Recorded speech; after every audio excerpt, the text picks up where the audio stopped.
మానవులందరికీ ప్రధానంగా ఏం కావాలి? చదువు విషయంలో చదవాలనుకుంటే చదువు, బిజినెస్ చేయాలంటే బిజినెస్ చేయి, వ్యవసాయం చేయాలంటే వ్యవసాయం చేయి, ప్రకృతిని గమనించి ప్రకృతి ప్రకారంగా నీ నచ్చిన విధంగా జీవించాలంటే స్వేచ్ఛగా జీవించు. ఇవన్నీ కూడా ఒక మానవుడి విషయంలో చెప్పాల. అందరి మానవులు భిన్న భిన్నమైన కోణాలతో వాళ్ళ దేహాన్ని, దేహంతో ఉన్న జగత్తుని, జగత్తుతో ఉన్న తల్లి, తండ్రి, ఆచార్యుడు, అతిథి, ఈ బంధాలు, భూమి మాత, ప్రకృతి సృష్టి మాత, దేవుడు ఉన్నాడు, దేవుడు లేడు, విజ్ఞానవాదం, మానవతావాదం, ఇవన్నీ కూడా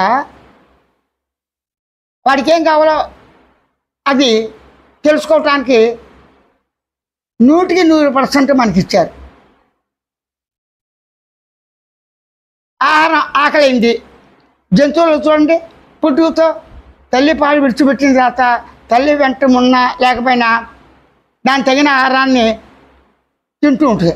ఆ తినే ఆహారం తనకి హితమైతే నచ్చితే తింటుంది, లేకపోతే వదిలేస్తుంది. ఈ విధంగా తనకు తానే తినే ఆహారం తగ్గించి, కట్టుకునే బట్టలు తగ్గించి, ఉండే గూడు తగ్గించి మానవుడికి విస్తారంగా 100% స్వేచ్ఛ ఉన్నది.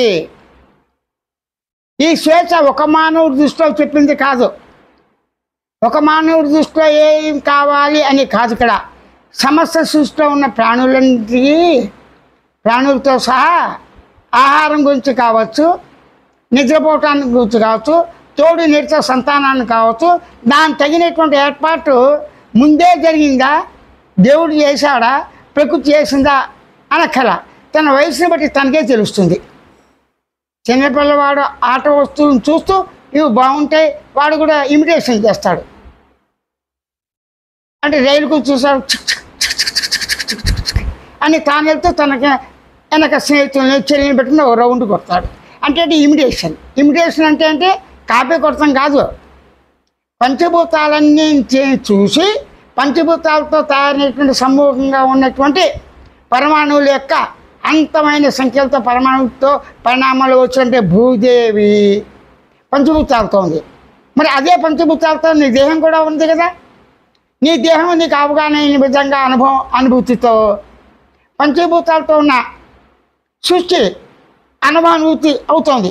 దీనికి ఏ విధమైన సాధనలు కానీ, ధ్యానాలు కానీ, జపాలు కానీ, తపస్సు కానీ, నాస్తికత్వం కానీ, ఆస్తికత్వం కానీ, ఈ మతం ఇదని ఆ మతం అనవలసిన పని లేదు. చూస్తాడు.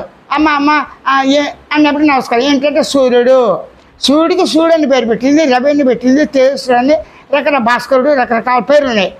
కానీ ఏదో పేరు, అమ్మ సూర్యుడు ఉదయించాడమ్మా, నేను స్కూల్కి వెళ్ళాలంటాడు. అంటే ఇవన్నీ ఏంటి?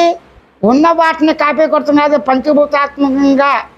పంచభూతాత్మకంగా ఉన్న నీ శరీరం ఉన్న సమస్త జీవులు, సృష్టిలో ఉన్న జీవులు ఎంతమంది ఉన్నారు, అన్ని జీవుల కన్నా రెట్టింపు మానవ జన్మలోనే ఉన్నాయి. అయితే ఇవన్నీ అందరికీ తెలుస్తాయంటే కొన్ని తెలుస్తాయి, కొన్ని తెలియవు. కొన్ని తెలిసి తెలియకుండా ఉంటాయి. కొన్నిట్లో ఎక్కువగా ప్రావీణ్యత ఉంటుంది ఒక విషయం గురించి, కొన్నిట్లో ఉండదు. తనకు తెలియంది తెలిసిన వాటిని అనుభవం దృష్టితో వాడు చూసుకుని నచ్చితే తీసుకుంటాడు, నచ్చకపోతే వదిలేస్తాడు. ఆ విధంగా మానవుడు తన చదువును తానే, తన వ్యవసాయం తానే చేస్తున్నాడు. ఇక్కడ వ్యవసాయం అంటే ఆత్మ వ్యవసాయం.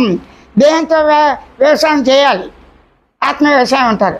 మామూలుగా ప్రతివారు కూడా ఎవరి వయసు తగ్గట్టుగా వాళ్ళు, ఎందుకంటే ఇప్పుడు చదవాలని అనిపిస్తే 50 సంవత్సరాల వాళ్ళు కూడా చదవాలని ఇంట్రెస్ట్ వెళ్ళి రాసి డిగ్రీలు పొందుతున్నారు. కానీ ఇక్కడ వయసు కాదు, చెప్పే బోధ ఆ వయసు ఉన్న వాళ్ళు తెలుసుకోవాలని. చిన్నప్పుడు నేను నా సాటి వాళ్ళతో పాటు చదవాలనిపించింది. చదవాలని అనిపించినప్పుడే చదువుకో, స్కూల్కి వెళ్ళు,